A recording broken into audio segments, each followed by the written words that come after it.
आज हम लोग करेंगे क्वेश्चन नंबर 37, जिसमें क्वेश्चन में बोला गया है monkey is climbing on a रोप।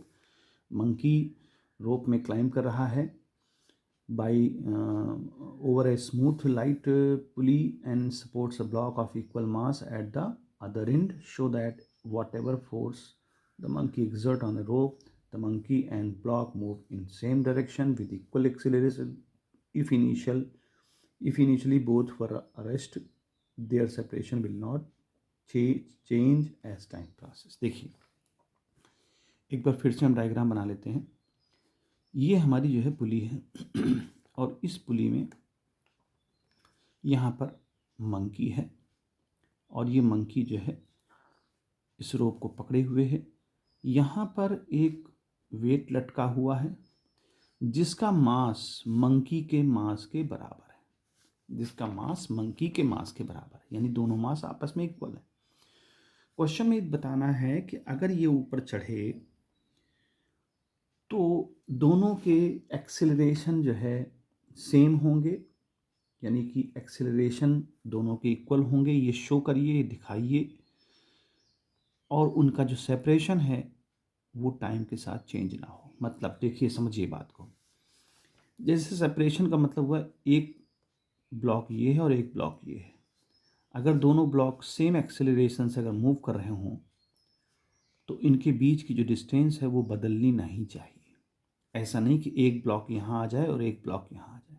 तो ऑब्वियस सी बात है कि अगर उनका एक्सेलरेशन सेम होगा तो सेम टाइम में सेम डिस्टेंस ट्रेवल करेंगे, सेम वेलोसिटी से चलेंगे, तो उनका सेपरेशन हमेशा कांस्टेंट रहेगा। तो हम सबसे मेन बात है कि एक्सेलरेशन निकालने की, ये एक्सेलरेशन सेम होगा।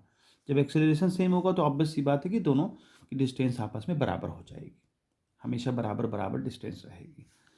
तो देखें, अगर हम यहाँ कंट्राडिक्शन लगाते हैं कि अगर हम इस मंकी को ए एक्सेलरेशन से ऊपर चढ़ा रहे हों और ये वेट ए डैश से नीचे आ रहा हो, अगर भाई क्वेश्चन में तो कहा है कि दोनों सेम एक्सेलरेशन, लेकिन हम उल्टा मान लेते हैं। अगर ये हमारी बात गलत हो जाती है तो वो चीज़ सही हो जाएगी कि जो क्वेश्चन में पूछा गया है। तो देखें, अगर ये ऊपर जा रहा है तो इसमें FBD डायग्राम बनाए हम मंकी में।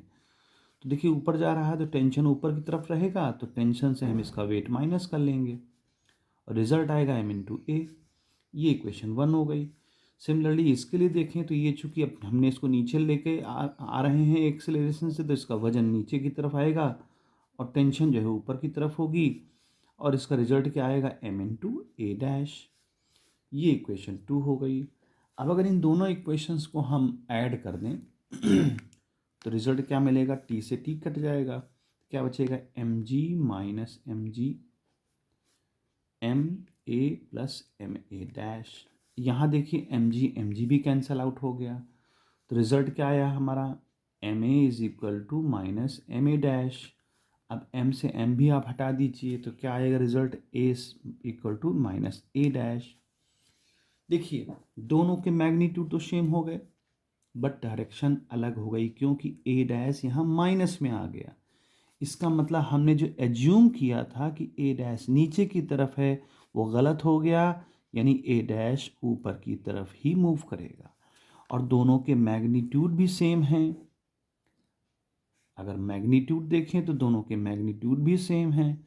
इसका मतलब क्या हुआ कि उनके बीच का जो सेपरेशन है, अगर ये ऑब्जेक्ट दोनों सेम एक्सेलरेशन से मूव कर रहे होंगे तो उनके बीच का सेपरेशन कभी भी चेंज नहीं होगा। यही इसका आंसर है।